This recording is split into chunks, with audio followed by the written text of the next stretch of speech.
What's going on, people? We are Tottenham TV. The morning, well, I say the afternoon after the night before Spurs made safe passage into the last 16 of the Champions League.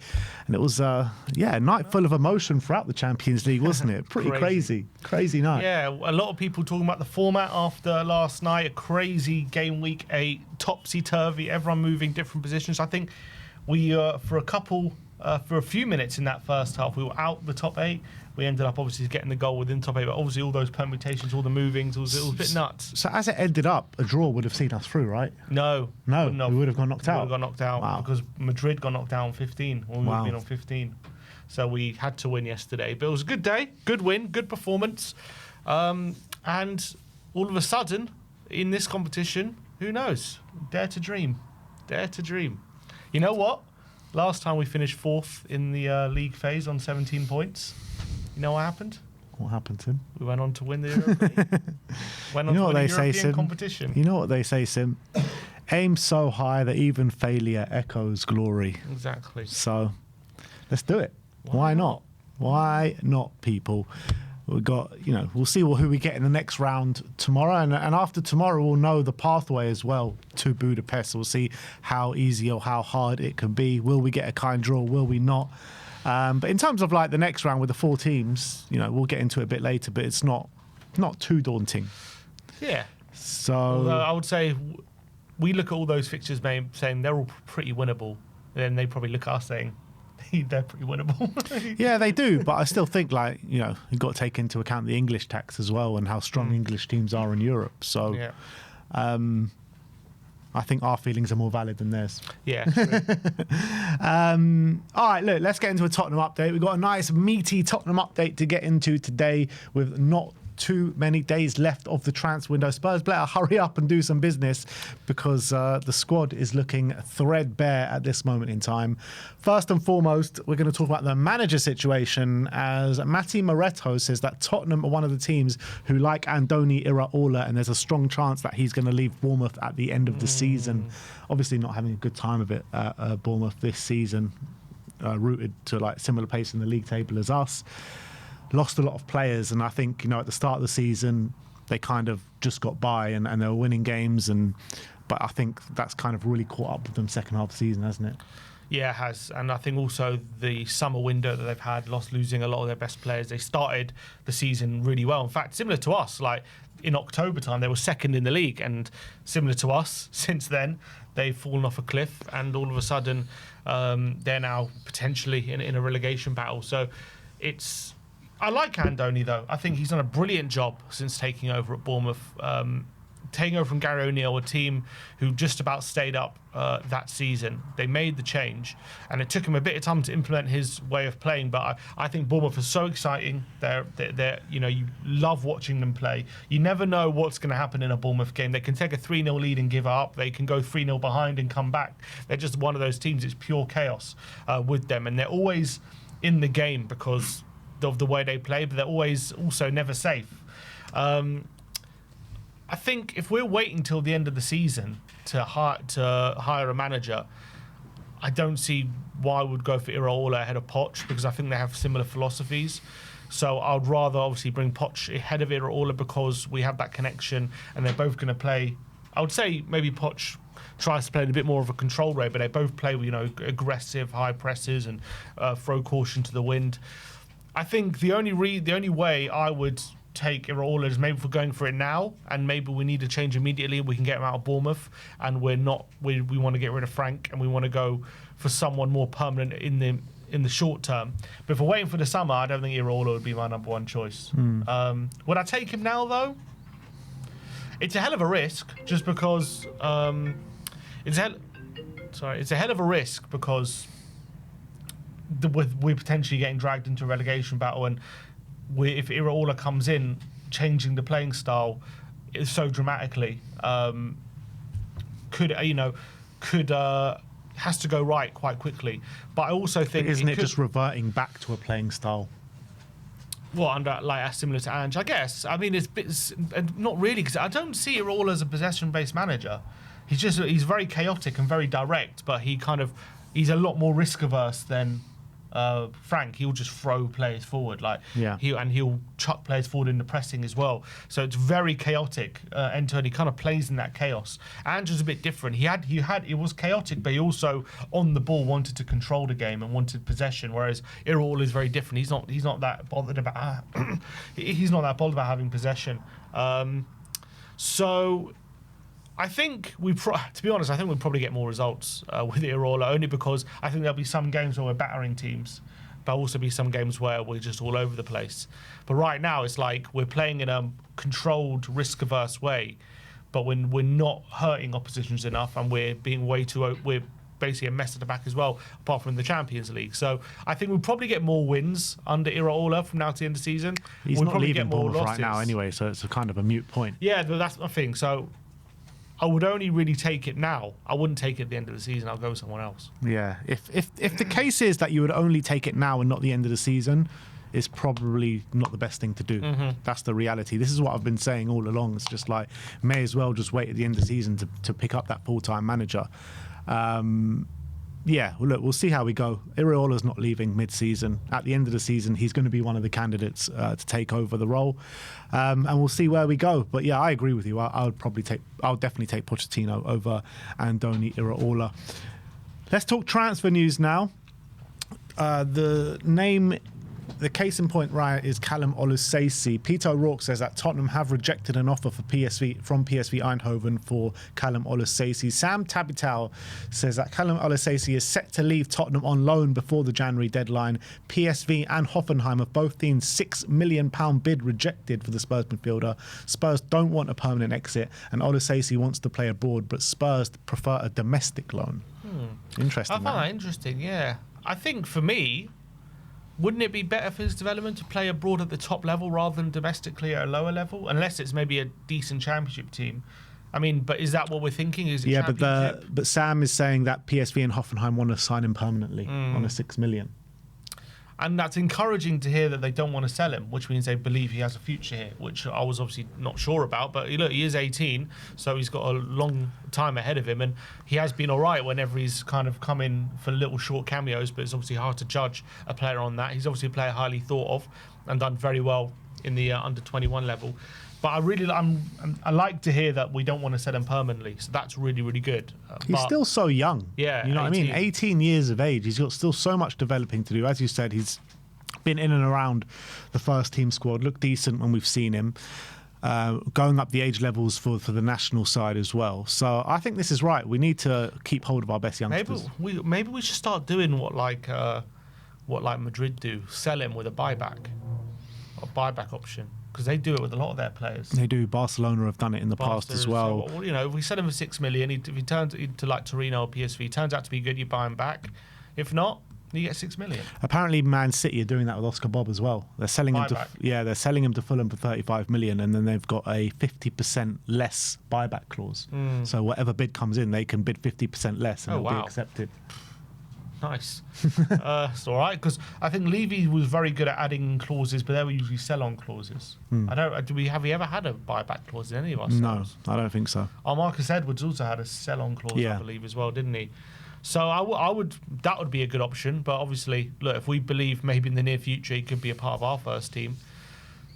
But I'm very interested to see where they go from here, because I clearly believe in him, and it's interesting that there's a lot of interest in him. Teams willing to put money on the table to come sign him. Clearly, they must be seeing some talent there. Yeah, I would love to see him, on loan at a PSV or on loan at a Torino, and see what he can do.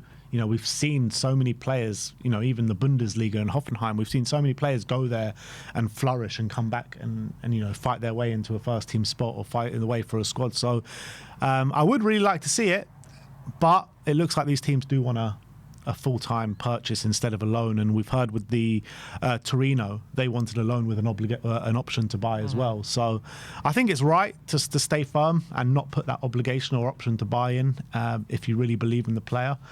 But we'll see what kind of loan move can come out of it over the next few days.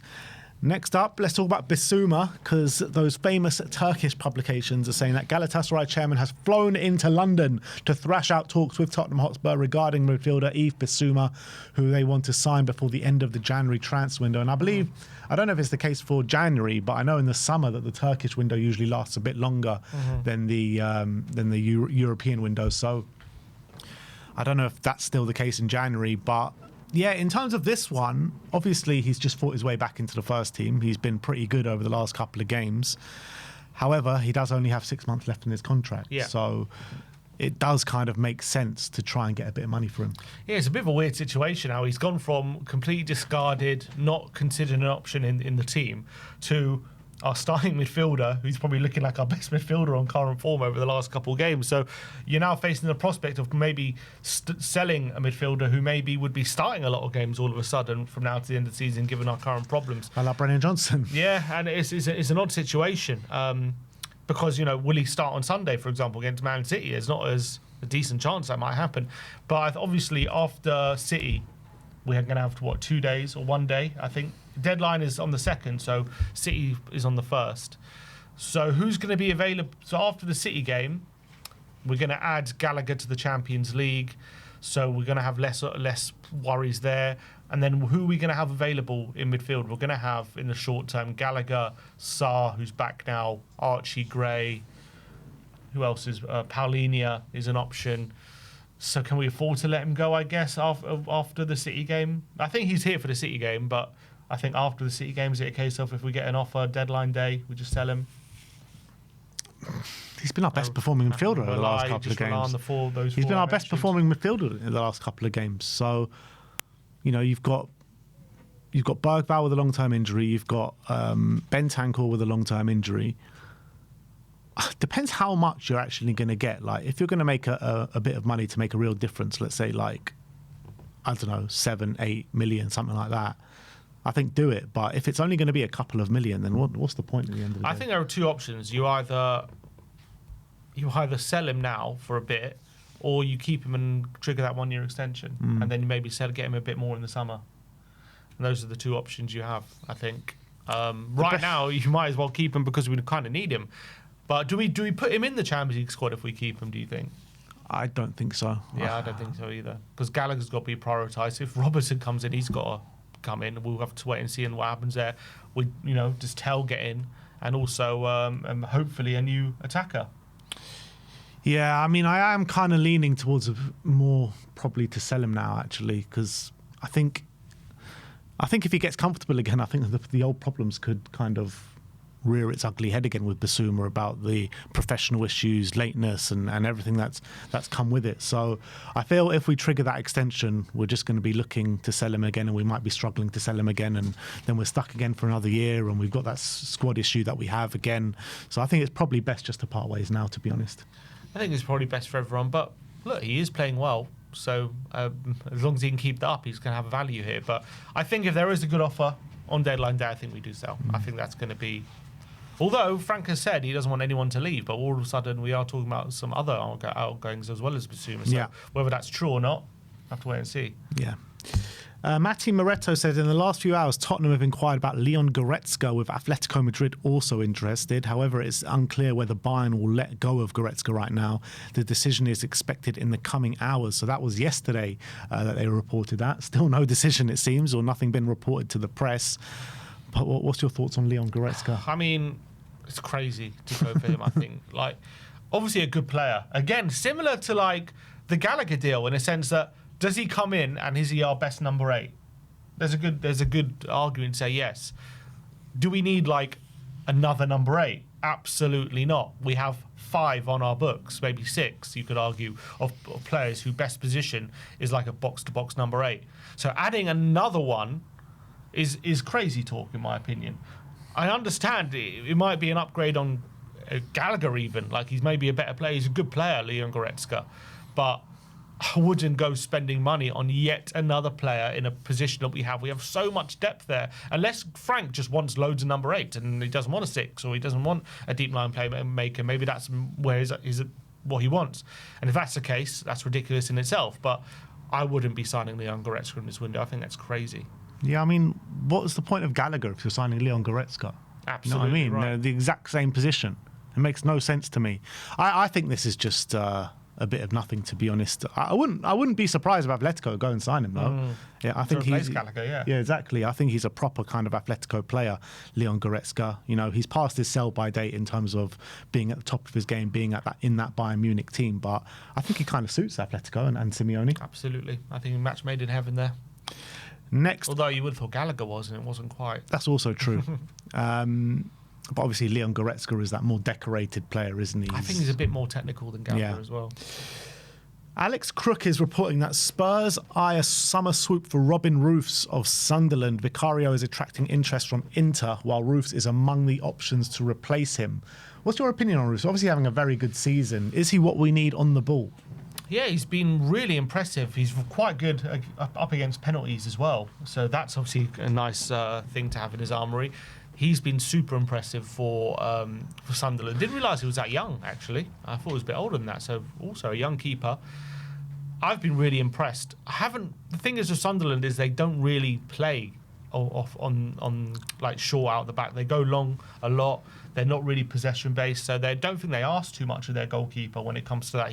Most of their goal kicks go long, so it's hard to really judge. I think from what I've seen, he's comfortable on the ball, but I don't know how good he really is on the ball in terms of, let's say, what Frank wants, like little dinks to the fullback or a good pass to the striker, that kind of stuff. Is he in that top category when it comes to his ability to play out the back? I don't know. I haven't really seen that from him. But what I have seen is he does look comfortable on the ball. He doesn't panic as much as someone like Vicario, and he seems to be a very good shot stopper as well. So I've been very impressed with him, and I can understand why a lot of teams are looking at him right now because he's had a phenomenal first 6 months in the Premier League. Yeah, it's been suggested, if you believe them, various ITKs saying that the two goalkeepers that we are looking for are him and Verbruggen. Be interesting. Two young keepers. Yeah, two young keepers, two keepers that have done it in the Premier League now. If I gave you the option to sign one of the two, and you answer in the chat as well, like which one would you sign? I think Roofs has been better this season, but Verbruggen's been in the Premier League a bit longer. They're both at a similar age. Both Dutch as well, so I wonder if both are going to be going to the World Cup or not. But at the moment, Verbruggen, I know, starts. I think Verbruggen's maybe a safe one just because he's been there in the Prem longer. I actually think like Robin Roofs though, he's better at shot stopping. Yeah, I agree with that, and he's been better this season. So I think Robin Roofs is better at shot stopping, but I would imagine Verbruggen's probably better on the ball. I can see his long passing actually Roofs is pretty bad, 28%. But then again, that's maybe how Sunderland play rather than him. And Verbruggen plays in a possession based, like they asked that of him. So probably still side with Verbruggen, but it's a difficult one. Maybe Roofs does have it in him to play out the back, and he just held back by the team he plays for. Yeah. Well, let us know in the comment section below, who would you prefer, Robin Roofs or Verbruggen to replace Vicario? I mean, he's very good at high claims as well, best in the league. In terms of the amount of times he comes for crosses. Are these two keepers definitely an upgrade on Vicario? No. Not as a keeper. In terms of what you want for a keeper, like certain things they definitely are. But in terms of as a general, who's a better goalkeeper? No, I wouldn't necessarily say they definitely are. Because I think Vicario's shot stopping is phenomenal. But all those come into it, whether he's an upgrade on Vicario, if he's more suited to the way we play. Yeah, he's. I think the other keepers are probably more suited to the way we play. I agree with that. Because Vicario just is too nervous, man. He gives too much nervous energy when he's on the ball. And I think these guys maybe have that bit more composure about them. All right, well, everyone, strap in for the next one, because I don't think many of you want to hear this, but TalkSport are reporting that Tottenham Hotspur making approach for free agent Raheem Sterling should not be totally ruled out. We know that he got released from his contract at Chelsea a couple of days ago. And TalkSport saying don't rule it out. And, you know, we all joked at the beginning of the transfer window saying, I bet you we don't get our targets. We end up going for Raheem Sterling late in the window. I mean, this is just a disaster waiting to happen. He's beyond washed, Raheem Sterling. It's been many, many years now. Ever since he left Man City, it's been a disaster. And that was in 2022. He had a kind of second chance, because there was maybe a narrative Chelsea were a mess, it was under Potter and Poch and whatever. They were struggling in themselves. So maybe there was an argument to say, you put Sterling in a better team, better system, he still has something to offer. Goes on loan to Arsenal. You think, okay, here's an opportunity for him to show what he's about. And he absolutely flopped majorly at Arsenal. He was horrific. I don't think he scored or assisted, or maybe he did in some cups, but he was terrible. Arteta barely used him, didn't want him. He comes back to Chelsea. Goretzka takes one look at him and goes, get into the under-21s. I don't want to see your face. So he's basically been in the bomb squad for the last 2 years, essentially. I don't think this is a player we should be looking at Tottenham if we're looking for a real game changer or someone to improve our forward line. He's finished, I think, at this level, unfortunately. I think his legs are gone. He doesn't have the same sharpness, explosiveness he used to have. He was never the best finisher. I think Pep obviously got an incredible amount of him out of him in terms of his ability to be a killer in the final third. It was just purely from the fact of getting him in those back posts, getting him just darting ahead of his defender because he was so quick and sharp. And he did really refine his finishing, mostly in a system. But ever since then, it's gone so horribly wrong for him. When was the last time he played a game of football? I can't remember. Sterling, long time ago, man. Yeah. Long time ago. So it's been a while. So what condition he's in as well. Like, let's say we think he's still got something to offer and we sign him. How long is it going to take for him to get into peak fitness at that point? It's going to take a while just because he hasn't played. So if we're looking for a short-term option, that doesn't make sense. The only reason to sign Sterling would be because you feel like maybe he has 2 or 3 years left in him, and you get him back to full fitness and he can provide something. If you're looking, say, for Sterling like to plug a gap for 6 months, that would make even less sense, because I think it's going to take him a few months to get back up to speed of anywhere close to where he was. So unless he's been keeping himself in good condition, but he hasn't played football in like 2 years. So this is a nonsense. Don't even look at him. Maybe as a coach, I would take him, but not as a player. Bro, give me Clinton in G, give me George Kevin in Kudu, give me Timo Werner, give me any of these players over Raheem Sterling right now. I'm not even joking. Like, seriously, I'm being genuinely serious. Bergwijn's at Saudi. Give me Steven Bergwijn, give me Steven B-Bag, give me some of this, you know what I mean? Like, Raheem Sterling should be bottom of the barrel, not even like... it's better having no player than Raheem Sterling, I think, right now, genuinely. The only reason you would ever look at Sterling is if you've gone on Football Manager, filtered free agents by international caps, and Sterling's right at the top. That's the only reason you should be looking at him. Absolutely. I'll take Dele Alli back over Raheem Sterling as well. At least you have an emotional connection. Exactly. All right, now let's get into the Randall Kolo Muani and Jean-Philippe Mateta situation. As of the start of the stream, Matti Moretto says that Randall Kolo Muani is forcing the issue with Spurs, trying to get the green light to join Juventus. He has reiterated his desire to leave Tottenham before the end of before the match against Eintracht Frankfurt.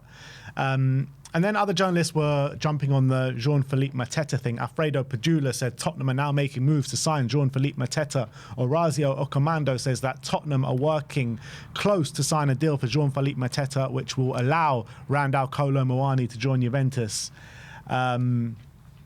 So, since then, Sammy Mockbell did say it's unlikely that Tottenham pursue a deal for Mateta. Sky Sports have said that Spurs have no interest in Jean-Philippe Mateta. And Ali Gold says that he understands Spurs are not expected to make a move for Jean-Philippe Mateta. We got to hear we cold. We got to hear we cold. But I think the reason for this is that Yangis Sabalonku, which is probably the most reliable Turkish journalist out there, says that Juventus have made an official offer for John Duran. Why is that linked to our move for Mateta?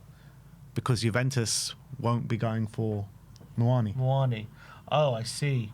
Interesting. So Muani's staying. Looks like a moving situation. But then we just got... how reliable is that journalist from it's a Turkish one, isn't it? He's the only one that's reliable there. He's reliable? Yeah. Interesting. So if they're going for Duran, they're not going to move for Muani, which means we don't need Mateta. Which, to be honest, is probably the smart thing. In terms of, like... who would get us more goals between now and the end of the season purely on that fact? Is it Mateta or is it Muani? I think there's a good shout for it. But all he needs is one. All he needs is one. Well, look, Muani scored yesterday. Yeah, so, but I'm talking about Premier League. He hasn't scored a Premier League goal but yet. I'm saying, can we get anything out of Muani between now and the end of the season? But I think, there's a good case that Mateta would get more goals between now and the end of the season. Now, the smart thing would probably be if you're looking long term, you're looking, beyond this season. Mateta has an ongoing knee injury. He's going to cost £40 million potentially to come to the club. That is something that's going to have to be sorted. It might need surgery, it might not. He might be able to get away with it. I was looking it up just to get the more details about this knee problem he's had. And there was a Google AI overview. It says, as of late January 2026... The ever-reliable Google AIs. Well, look, they've taken it from other reports and they've got links. So it says, as of late January 2026, Palace striker Mateta is managing a minor knee issue, forcing him to miss some action to avoid worsening the injury. Despite the discomfort, he has continued to play with the club, focusing on managing the injury to avoid surgery, unlike his teammate Munoz. Mateta is playing for a minor knee complaint described as knee pain that requires careful management. He was rested for a December 2025 match against Shelbourne due to swelling and discomfort, and the club is taking precautions so that he remains available. So spending 40 million for a player with that kind of ongoing issue doesn't seem smart business. That's what you're saying, he'll fit right in. Yeah, maybe that's why we should sign him, because the medical department will love that. It's just going to be classic Tottenham. We'll sign him, and his knee will go, and he needs surgery, and he'll be out for 6 months. That's probably what's the likely. You know what I think is scenario. at play here is that Crystal Palace are trying to get him to Nottingham Forest to do Nottingham Forest the dirty for what they did to them in the summer. Yeah, literally, they're hiding all the medical reports. Oh, he's fine. Just get loads of ice on it just before the medical, and it won't come up. So for me, it doesn't seem smart business to sign Mateta. But as a player, I do like Mateta, and he is a goal scorer. He's proved he can score goals regularly at this level. So I think there's definitely a reason to be looking at him. Probably maybe smarter to reassess that situation in the summer, because maybe he'll be a bit cheaper if he doesn't go anywhere right now. But it looks like he's going to go, so we might miss the boat. It looks like he's going to Forest. I think it's just better to avoid it. I think it'll be a panic buy. It'll be a signing which we could be left to rue later down the line. I understand the wanting for a player like Mateta, Prem proven, does score goals, physical as well. But given the whole situation around it, the money that we'd have to put up, it just seems like a panic buy, not a smart piece of business, to be honest. Then you're looking at it, if Randall well, I guess if Randall's really forcing the move and Juventus have moved on to different targets, then I guess is Randall still looking to leave, or does he want, or is he happy to stay? I don't know what the situation then becomes with Randall, Kolo Muani. But let's say, for argument's sake, Duran doesn't end up going to Juventus and Muani's still pushing for the move. All the strikers that we've been linked with have all been snapped up. Obviously, we don't want them, but Strand Larsen has just been signed for 50 million. 50 million for Crystal Palace, which has obviously opened the door for Mateta to leave. Mateta's likely to go to Nottingham Forest. Like, what? That means we just have to force Muani to stay, or is there another striker at play here? Like, what's the story? I think I would say, if Muani, if that Juventus option is there for Muani, and he's pushing for it, and there's a deal to be done, because apparently PSG and Juventus don't get on for whatever reason. Apparently PSG were accusing Juve of just wasting their time last summer, which is why the deal never got done, even though Juve wanted them, they just don't have the money. But if there is a deal to be done there and that option remains open, then I think Muani probably does leave and we sign someone else. But I think if the option's off the table, Muani's not really going to go anywhere, is he? He's going to stay here because there's not a better option. He's just going to make use of what he's got, albeit he's not happy to be here right now, given how we're playing, how he's playing, the situation he's in. He probably came with a promise, we're going to be challenging for Europe and the Champions League. You're going to be starting a lot of games, and we're going to be look what he did with Wissa and Mbeumo. These players who love like running it behind. You can be central to that, and it just hasn't panned out that way. And we're in a relegation battle, and the team's not doing great, and he's probably lost interest in what's going on right now. So I understand it to an extent. But obviously, as a Tottenham fan, you want players who are going to be here and want to be here and try 100%. So we need to obviously change his mindset, and we need to get it, motivate him in a certain way. And I don't like to hear that. You don't want to play. You have to motivate to try 100%. But if that's what needs to happen, then let's try and get that out of him rather than sending him back without any option. Now, if we do have to send him back and he goes to Juve, who do we get if Mateta's off the table and Strand Larsen's off the table? It's a good question. I don't really know. What should really happen right now is Strand Larsen goes to Crystal Palace, Mateta goes to Nottingham Forest, Muani goes to Juventus, and we go for John Duran. I think that's I'll be happy with that. But he has his own. Yeah, there are issues there with John Duran. He was late. Of course. Mourinho, was it Mourinho? I think he was under Mourinho. Was that last year? Yeah. And he had issues for sure. Yeah, he had issues. Like Mourinho said, he was late for training and banished him for a few weeks. But yeah, he's got attitude. Obviously, this is also a player who followed the money to Saudi at 21. At 21, he then. I don't know what happened at Saudi, but he's then found his way to Fenerbahce. Apparently, he just hated it from the first few minutes at Saudi. Well, there you go. He's then had a run in with Mourinho. I don't know. What's his goal scoring record at, in Turkey?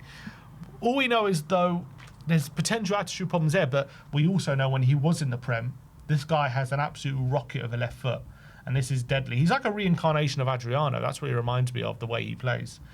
Just absolute rocket of a left foot. So, he hasn't played that much. I mean, at Al Nassr last season, he scored 8 in 13. And this year, he's on loan at Fenerbahce. He scored 3 in 9 games. So maybe a loan deal. I definitely wouldn't be committing big funds to him. Yeah. But I mean, he is currently on loan at Fenerbahce. So he would have to be sent back to Saudi and on loan. So it would have to be there. We would have to put in like an option to buy there, wouldn't we? For hefty money, probably. Yeah, in case it works out. Yeah. I wouldn't be terrible. I wouldn't be mad at that. And obviously, maybe he'll see this as a second opportunity back in the Prem where he did so well, and maybe this will get him motivated again and move like this. But will Frank, with his no dickheads policy, is he a dickhead? Is the question, I guess. I don't know. Frank would have to stop being one for them to be a no dickheads policy.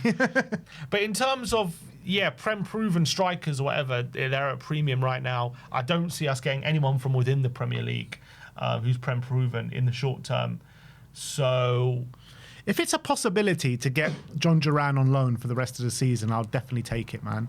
I think his quality, obviously we might be sick to the sight of him by the end of it, if those kind of problems kind of rear itself again. But there is a possibility because, players can be moulded at that age and players can get over things at that age.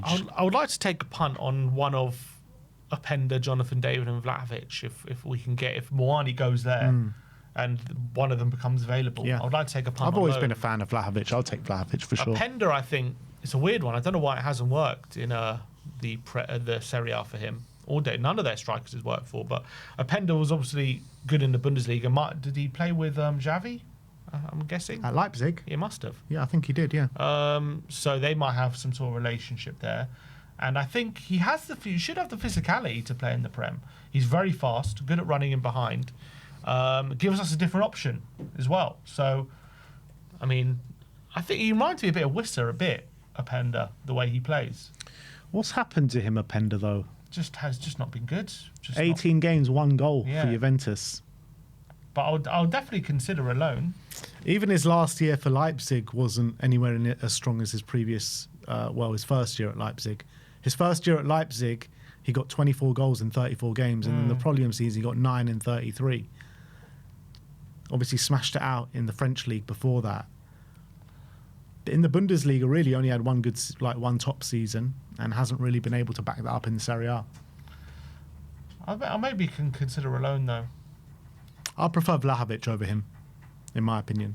Yeah, but they're playing Vlahovic in the moment, so it's going to be hard to But if they're looking for a striker, there's a reason for that. And Vlahovic only has 6 months left in his contract.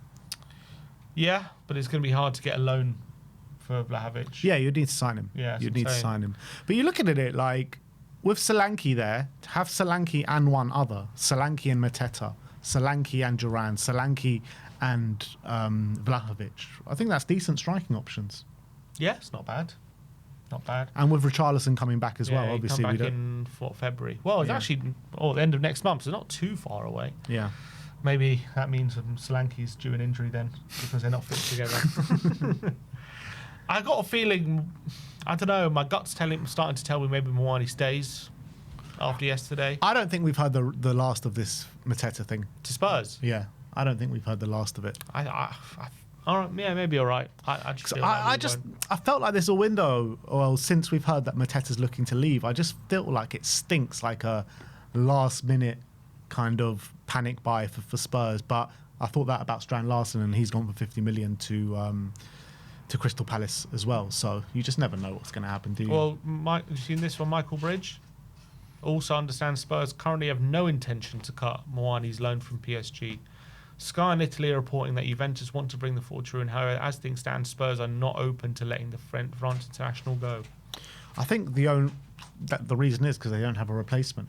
I think if there was a replacement there that they could get, that stance is going to change.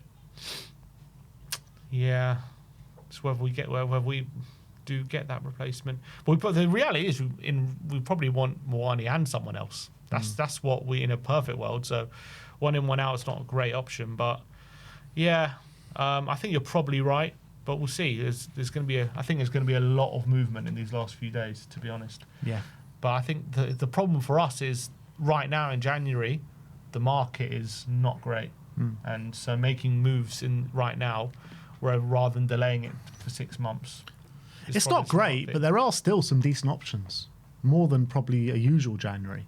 You know, like those Juventus strikers that we've spoken about, like John Duran, like Mateta, like decent strikers. Yeah, I guess they're not terrible. And like when you're looking at what Spurs are going to go for in the summer in terms of number 9 options, like how much better in quality are we going to get than these guys? I think there'll be more options available in the summer. Like who though? I can't even think. It's just I think people are more willing to do business. So yeah, I get that. But like, who are we even talking about? Like, what level of striker are we talking about? It's hard to say off the top of my head, but you're just going to have more options. Yeah. So it's better maybe to a Samu.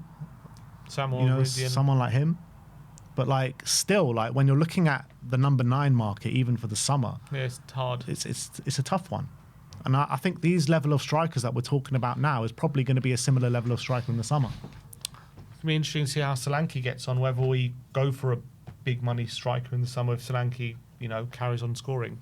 Yeah, but even if Solanke carries on scoring, after what we've been through with him over the last year, we need to bring in someone that is at his level or better.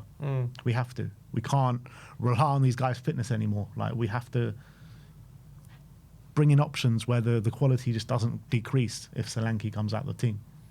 That's the reality. So, yeah, look, that's the Tottenham update for today. Let me know in the comments section below your thoughts regarding all the news stories that we have spoken about today.